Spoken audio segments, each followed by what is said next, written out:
সেই রিপোর্টের 131 নম্বর পাতায় উল্লেখ রয়েছে এআইসিপিআই মেনে দিয়ে রাজ্য সরকারকে দিতে হবে। সেটা মনে করছে না ষষ্ঠ পে কমিশন।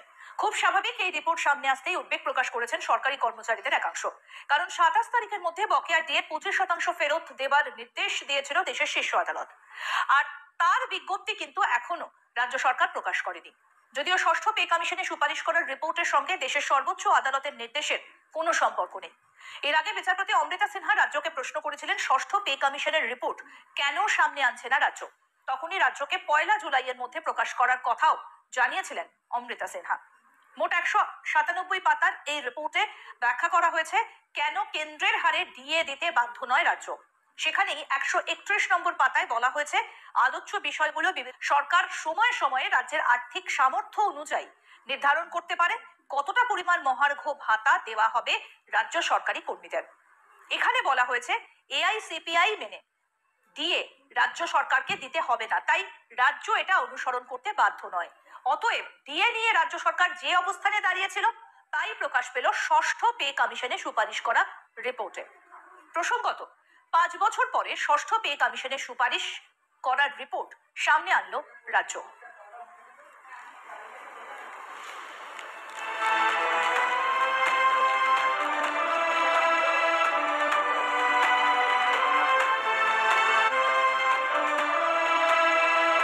সামনে এলো ষষ্ঠ পে কমিশনের রিপোর্ট। সেই রিপোর্টের 131 নম্বর পাতায় উল্লেখ রয়েছে এআইসিপিআই মেনে রাজ্য ডিএ রাজ্যকে দিতে হবে, সেটা মনে করছে না ষষ্ঠ পে কমিশন। খুব স্বাভাবিক এই রিপোর্ট সামনে আসতেই উদ্বেগ প্রকাশ করেছেন সরকারি কর্মচারীদের একাংশ। কারণ 27 তারিখের মধ্যে বকেয়া ডিএর 25% ফেরত দেবার নির্দেশ দিয়েছিল দেশের শীর্ষ আদালত। আর তার বিজ্ঞপ্তি কিন্তু এখনো রাজ্য সরকার প্রকাশ করেনি। যদিও ষষ্ঠ পে কমিশনে সুপারিশ করা রিপোর্টের সঙ্গে দেশের সর্বোচ্চ আদালতের নির্দেশের কোনো সম্পর্ক নেই। এর আগে বিচারপতি অমৃতা সিনহা রাজ্যকে প্রশ্ন করেছিলেন ষষ্ঠ পে কমিশনের রিপোর্ট কেন সামনে আনছে না রাজ্য, আর তখনই রাজ্যকে 1 জুলাইয়ের মধ্যে প্রকাশ করার কথাও জানিয়েছিলেন অমৃতা সিনহা। এই বিষয়ে আমার কলিগ সুজয় কি প্রতিবেদন তুলে ধরেছেন শোনাবো আপনাদের। অবশেষে কলকাতা হাইকোর্টের চাপে শেষ পর্যন্ত রাজ্য সরকার ষষ্ঠ পে কমিশনের রিপোর্ট তারা একেবারে সামনে নিয়ে এলো এবং নবান্নের তরফ থেকে আনুষ্ঠানিকভাবে ষষ্ঠ পে কমিশনের রিপোর্ট একেবারে সামনে পক্ষ থেকে একটি বিজ্ঞপ্তি জারি করা হলো। কি আছে এই ষষ্ঠ পে কমিশনের রিপোর্টে?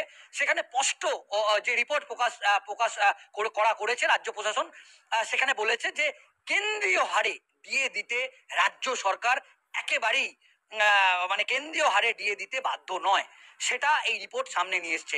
আমরা দেখেছি যে ডিএ নিয়ে ইতিমধ্যেই একটা কিন্তু টালবাহানা শুরু হয়েছে। আমরা জানি যে সুপ্রিম কোর্ট, সেই সুপ্রিম কোর্টের তরফ থেকে একেবারে কড়া নির্দেশ কিন্তু দেয়া হয়েছে।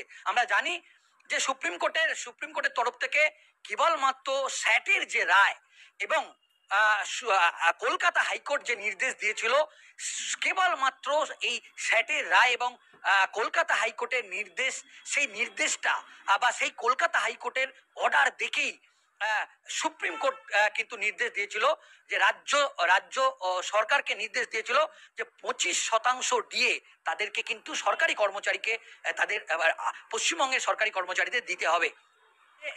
এখনো পর্যন্ত এই ডিএ সরকার দেবে কি দেবে না সেটা নিয়ে কিন্তু রাজ্যের সরকারি কর্মচারীদের মধ্যে বিধানসভা হোক, নবান্ন এবং জেলার ক্ষেত্রে আমরা যদি জেলার যে সমস্ত সরকারি কর্মচারী যে অফিসগুলো আছে, কান পাতলেই এই ডিএ নিয়ে কিন্তু চর্চা। এখনো পর্যন্ত এই ডিএর বিষয়টা রাজ্য সরকার বা রাজ্য প্রশাসন পুরোপুরি জিয়ে রেখেছে। আনুষ্ঠানিকভাবে যে ডিএর যে ঘোষণা সেটা কিন্তু এখনো পর্যন্ত সরকার ঘোষণা করেনি। কিন্তু তার মধ্যে আমরা দেখেছিলাম যে কলকাতা হাইকোর্টের বিচারপতি অমৃতা সিনহা তিনি কড়া একটা নির্দেশ দিয়েছিলেন যে 1 জুলাইয়ের মধ্যে ষষ্ঠ পে কমিশনের রিপোর্ট রাজ্য সরকারকে সামনে আনতে হবে। ঠিক 1 জুলাইয়ের কিছুদিন আগেই আমরা জানি গতকালই রাজ্য সরকার এই ষষ্ঠ পে কমিশনের একটি রিপোর্ট আনুষ্ঠানিকভাবে বিজ্ঞপ্তি দিয়ে প্রকাশ করেছে।